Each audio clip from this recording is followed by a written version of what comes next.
Hi friends, எல்லாருக்கும் வணக்கம். இன்றைக்கி நம்ம வீடியோவில் பார்த்தீங்கன்னா இன்ஸ்டண்ட்டாக இனிப்பு குழி பணியாரம் எப்படி பண்ணுறதுன்னு பார்ப்போமாங்க. டேஸ்ட்டு சூப்பராக இருக்குங்க. உடனே பணியாரம் சாப்பிடணும் போல் இருந்ததுன்னா கண்டிப்பாக இந்த மாதிரி ட்ரை பண்ணுங்கள். வீட்டில் ஒரு கப் ரவை இருந்தால் போதும், உடனே குழி பணியாரம் செஞ்சிடலாம். அதுவும் இனிப்பாக டேஸ்ட்டாக ரொம்பவே நல்லாயிருக்கும். வாங்க எப்படி பண்ணுறதுன்னு பார்ப்போம்.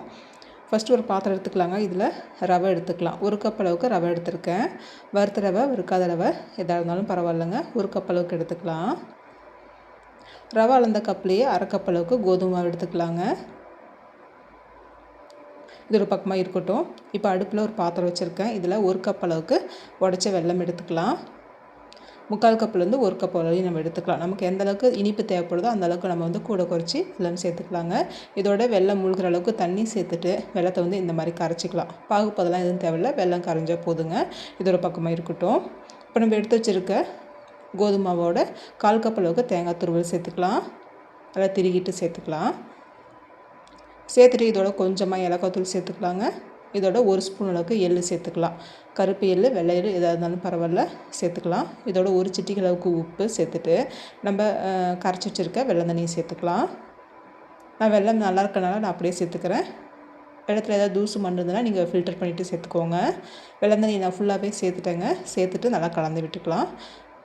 நம்ம ரெடி பண்ணி வச்சுருக்க வெள்ளை தண்ணி பார்த்திங்கன்னா பத்தாது. இதுக்கு பதிலாக நான் பால் ஒரு அரை கப் அளவுக்கு நான் சேர்த்துட்டு இந்த மாவை கரைச்சிக்கிறேன். பால் சேர்த்து இந்த மாதிரி நம்ம பணியாரம் பண்ணும்போது ரொம்பவே டேஸ்ட் நல்லாயிருக்குங்க. பால் வேண்டாம்னு நினச்சிட்டிங்கன்னா நீங்கள் தண்ணி கூட சேர்த்து மாவை கரைச்சிக்கலாம். பாருங்கள், இந்த அளவுக்கு நல்லா கரைச்சிக்கலாம். இன்னும் கூட கொஞ்சமாக நான் பால் சேர்த்துக்கிறேன். திரும்பவும் கொஞ்சமாக பால் சேர்த்துட்டு இதோட பார்த்திங்கன்னா ஒரு 1/4 ஸ்பூன் அளவுக்கு ஆப்ப சோடா சேர்த்துக்கலாம். சேர்த்துட்டு மாவு நல்லா கரைச்சிக்கலாம். நல்லா இட்லி மாவு பார்த்து மாவு கரைச்சிக்கலாங்க. ரொம்ப தண்ணியாட்டவும் இல்லாமல் ரொம்ப கெட்டியாகவும் இல்லாமல் மாவு கரைச்சிக்கணும். பாருங்கள், இந்த பதத்தில் இருக்கணும். நல்லா இட்லி மாவு பதத்தில் இருக்கணும் இந்த பணியாரம் மாவு. மாவு பார்த்திங்கன்னா இப்போ இனி பணியாரத்துக்கு ரெடியாக இருக்குது. இப்போ பணியாரம் எப்படி செய்கிறதுன்னு பார்க்கலாம். அடுப்பில் பணியாரக்கல் வச்சுருக்குங்க. இதில் நெய் விட்டுக்கலாம். நெய், எண்ணெய் எது வேணாலும் விட்டுக்கலாம். நமக்கு என்ன விருப்பமோ நம்ம அதை சேர்த்துட்டு நம்ம பணியாரம் செஞ்சுக்கலாம். நெய் விட்டு பண்ணும்போது ரொம்பவே வாசனையாக டேஸ்ட்டாக இருக்கும். நம்ம கரைச்சி வச்சுருக்க மாவை ஒரு குழிலையும் இந்த மாதிரி சேர்த்துக்கலாங்க. ரவை ஊறணும்லாம் அவசியம் இல்லைங்க. அப்படியே உடனே நம்ம செஞ்சுக்கலாம், நல்லாயிருக்கும்.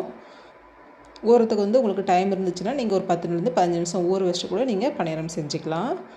ஒரு பக்கம் வெந்ததுக்கப்புறம் திருப்பி போட்டுக்கலாங்க. அடுப்பை கண்டிப்பாக நீங்கள் பணியாரம் மாவு ஊற்றினோடனே சிம்மில் வச்சுட்டு நீங்கள் பணியாரம் சுடணும். நம்ம வெல்லம் சேர்த்து பண்ணியிருக்கனால உடனே மேலே கரிஞ்சு போன மாதிரி ஆகிடும். அதனால் அடுப்பை சிம்மில் வச்சுட்டு நம்ம பணியாரம் செஞ்சுக்கணும்.